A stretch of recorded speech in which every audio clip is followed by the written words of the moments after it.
Hi Liz, I'm very happy today to meet and talk with you. Liz Oxhorn, you are the founder of Sonnet, a political and policy communication firm. You have worked on 5 US presidential elections, including most recently on the Harris for President campaign, and you also served in the Obama White House. Myself, Laure Pallez, senior partner at Mascaret Partners, and I'm a former diplomat in the US and in China, and I will be moderating the discussion today. I'm very much looking forward to this discussion. Liz, welcome. Please. Thank you. Thank you so much for having me on. Yeah, please introduce yourself and let us know what is your background and what you do today. Well, let me tell you a little bit about my work in politics. I work in both politics and in the corporate space as well. And the political work is sort of unique. As you mentioned, I've worked on 5 presidential elections. I've worked on elections around the globe, elections at every level, from local elections to governor and state in the US. And a lot of my work in politics informs the work I do in the corporate and advocacy space as well. My specialty is working in messaging and content, and what that means is truly trying to understand consumers and voters, what's important to them, what will be persuadable to them, what is persuadable information, and how to package those messages in a way that persuades and moves them to action, whether that action is how they vote or what they buy. In the political space, I sort of tend to look at information in 2 ways. One, I do a lot of investment in data and just understanding polling that's coming in, understanding the people we're talking to. We can't talk to everyone, so understanding who is most important to speak to. And understanding how we reach them, which is getting harder and harder with how dispersed communication is these days.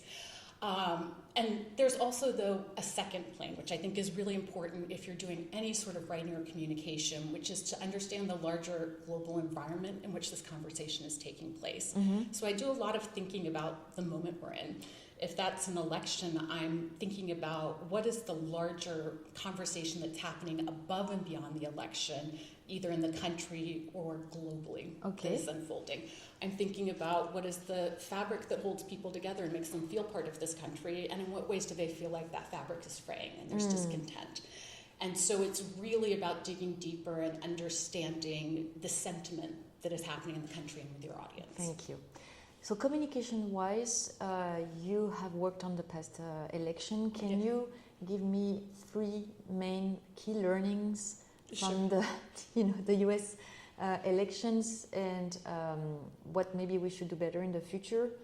Yes, I think probably the biggest learning, and there's going to be many that we'll talk about today, is just simply a failure of imagination. Mm-hmm. Is that we have a tendency to think that there are norms or ways that the world is going to unfold. And as communicators, it was a decade ago that our entire existence was talking to reporters.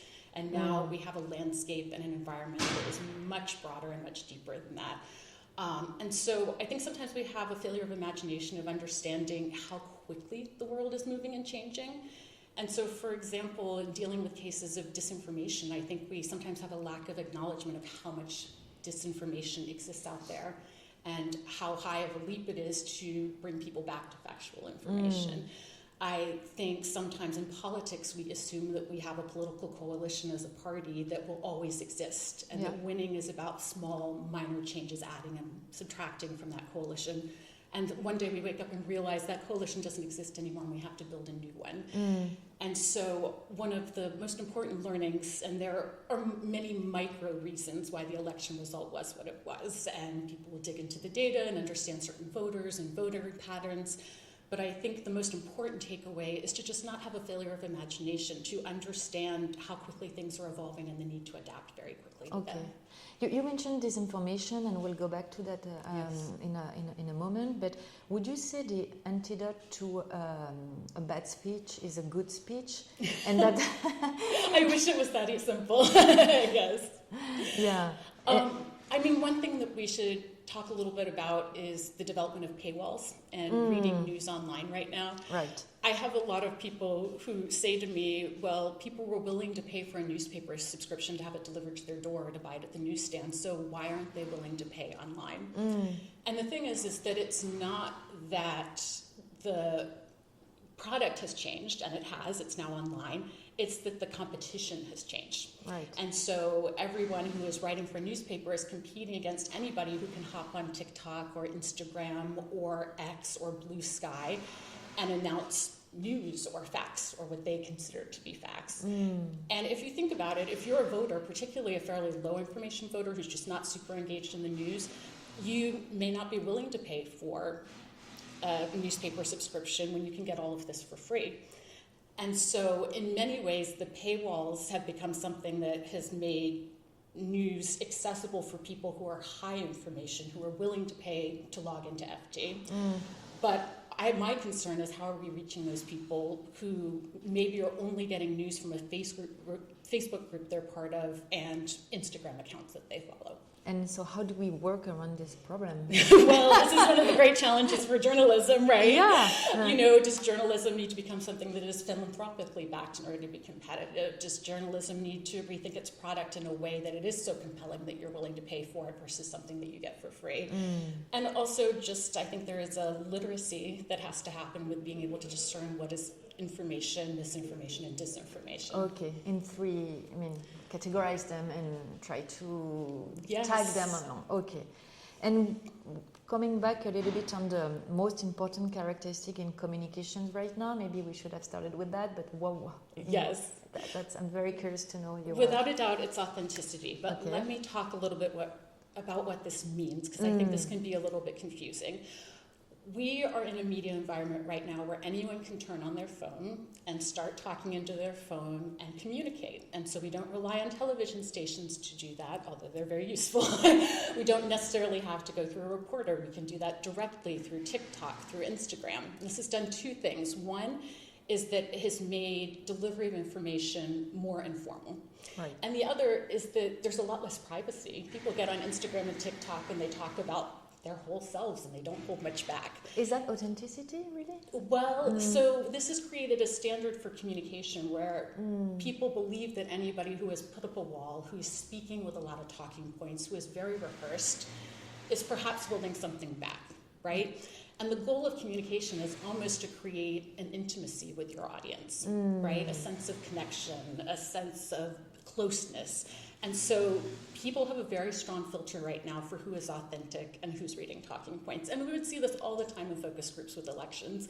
We would show clips of candidates and people could immediately pick up on who was rehearsed and who was authentic.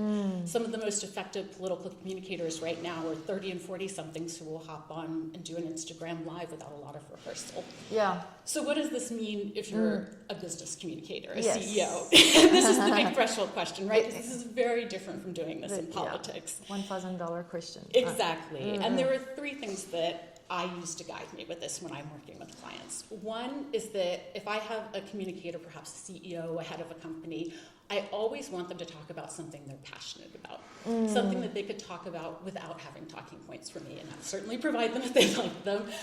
But if somebody is passionate about something, then there's just a natural authenticity that is going to come through. The second is that it's important to think about who should be communicating on your behalf. You know, for a lot of people who have, been working for decades, this new environment can feel really uncomfortable.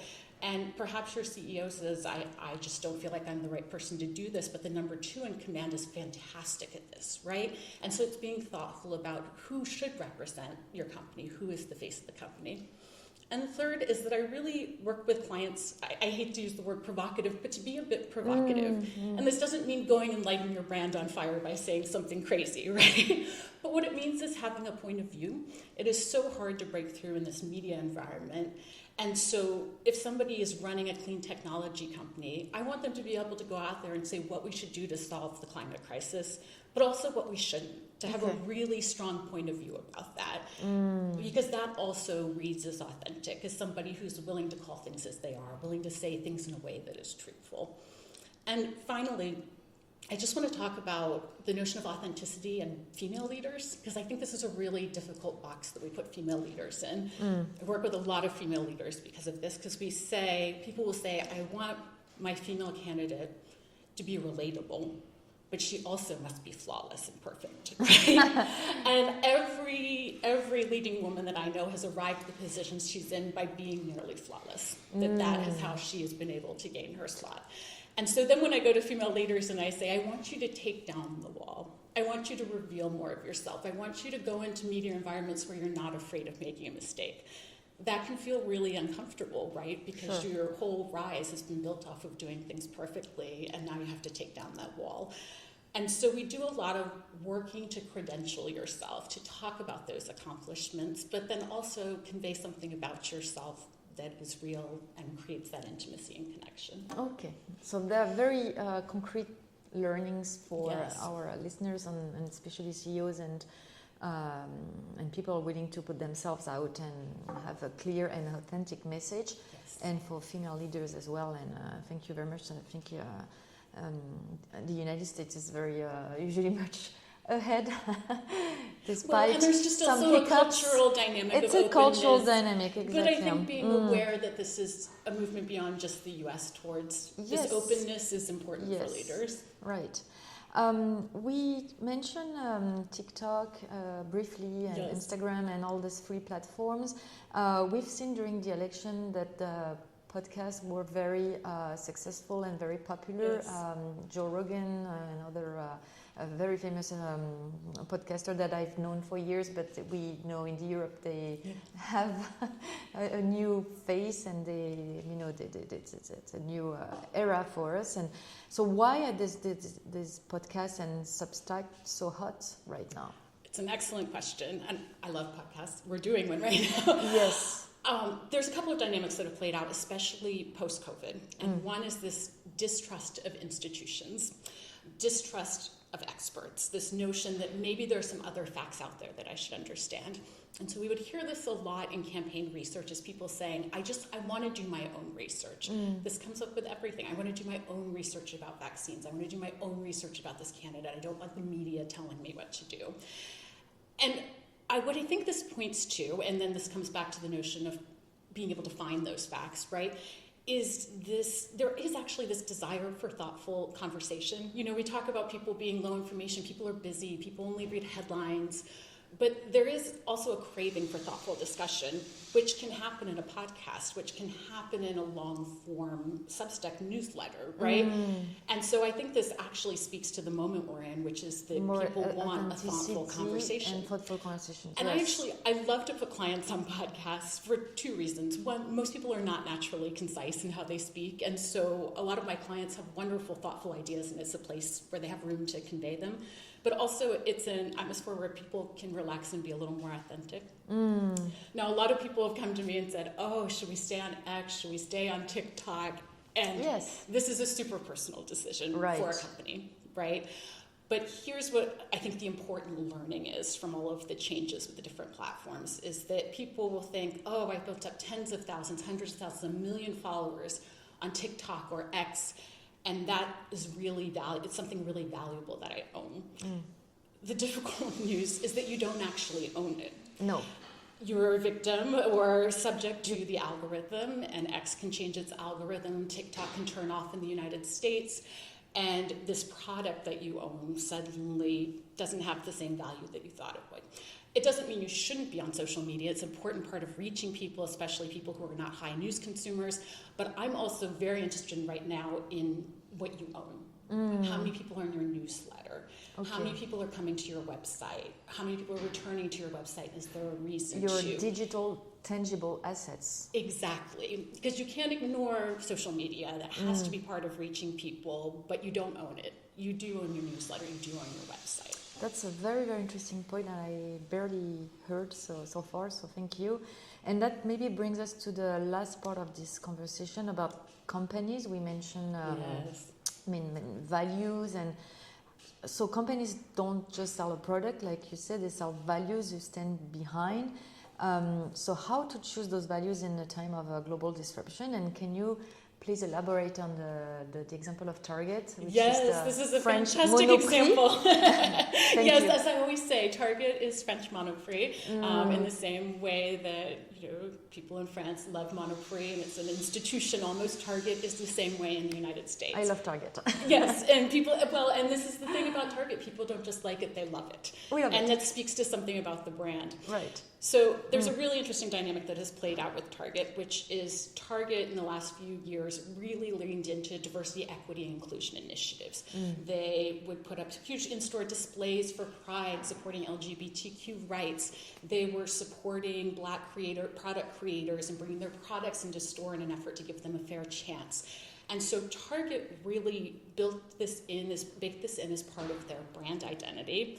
And they built up a loyal following of shoppers who share these values with them. And then, like so many companies in the last month or two, they backed off of these diversity initiatives. And they have paid a much greater price, I would say, than some of their counterparts. And there's an interesting lesson in why.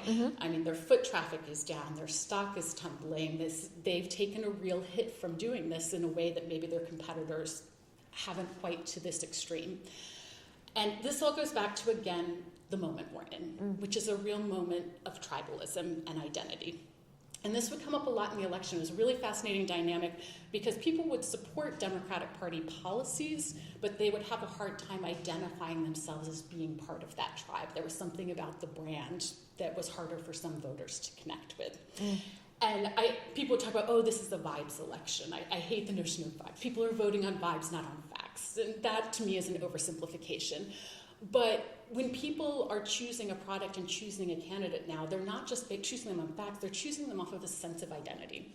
So if we bring it back to Target had made this part of their brand, and people who were regular Target shoppers because of these things saw themselves as part of this tribe of Target shoppers who all aligned with the same values. And so you can understand that when Target stepped away from these values, it said to its tribe, we weren't who you thought we were. And that feels like a deception, and that's why the feelings around it are so strong. So what does this mean if you're a business that has a mission and has values and wants to communicate your values? Well, it means you need to be able to choose values that you're going to stand by thick or thin. And so this doesn't mean that every event that happens in the world, your company has to come out and communicate about it.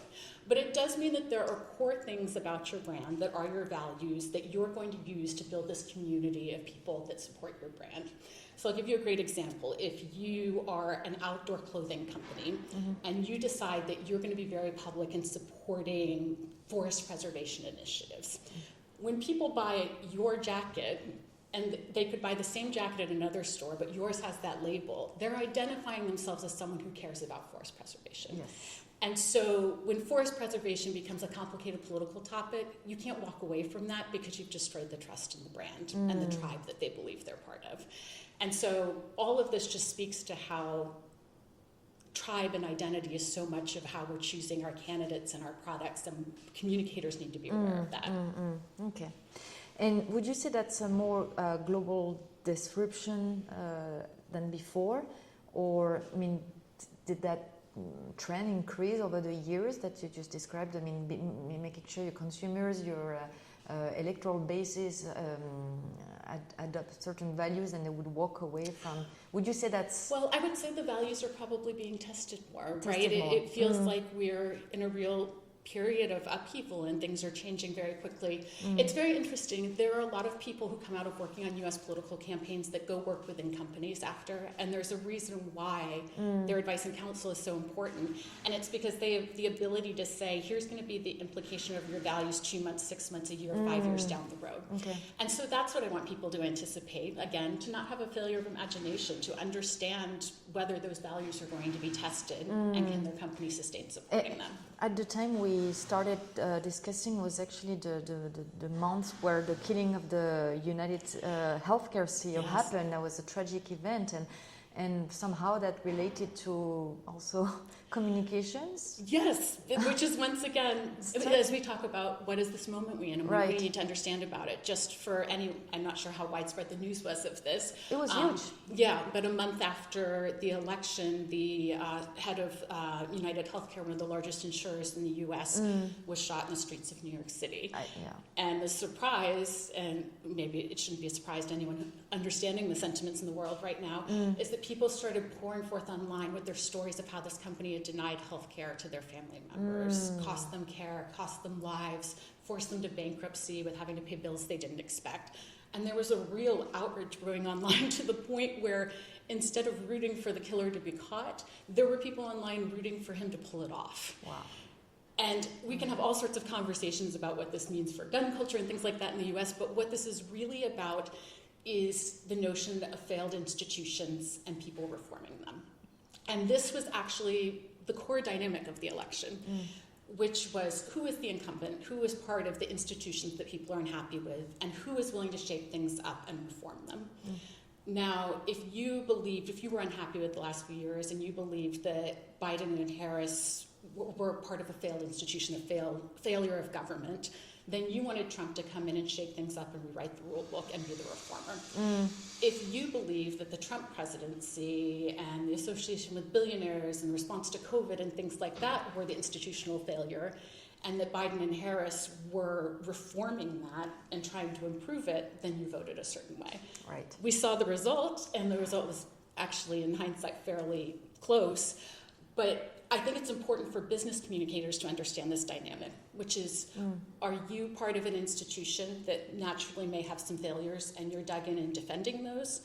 Or are you part of a change that's happening that's going to make people's lives better? Okay. And which one are you positioning yourself as? That's at this point, would you that's interesting. Yeah, it's a very and I think especially for new companies, if you're a climate change company, it's easy to be the change agent. Right. If you're a bank that's been there for 150 years, how are you thinking about forging connections, being authentic, being honest about things that need to improve, and making sure that you're not part of a failed institution, but seen as being reactive to part what of the people are looking solution. for, part of the solution. Interesting. Exactly. Okay.